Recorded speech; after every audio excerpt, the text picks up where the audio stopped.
Недостойное поведение некоторых участников свадебных кортежей вновь стало поводом для совещания главы Ингушетии с представителями правоохранительных органов. Юнусбек Евкуров отметил, что крайне слабо организован контроль над ситуацией на дорогах в воскресные дни, когда жители республики играют свадьбу. Также он добавил, что в каждом населенном пункте есть такие семьи, с которыми, учитывая ранний опыт проведения торжеств, крайне важна профилактическая работа с участием глав администрации, сотрудников полиции, общественности.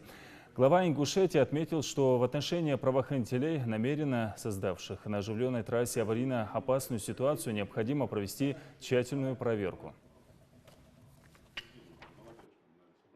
А все почему? Потому что сотрудники ГИБДД или полиции, они не злые. Они знают, что с ними ничего не будет.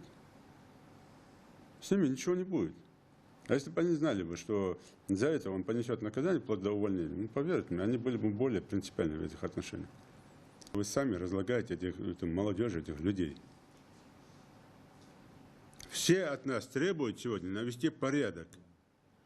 Родители невесты, родители жениха, старшие, младшие, молодежь, все требуют.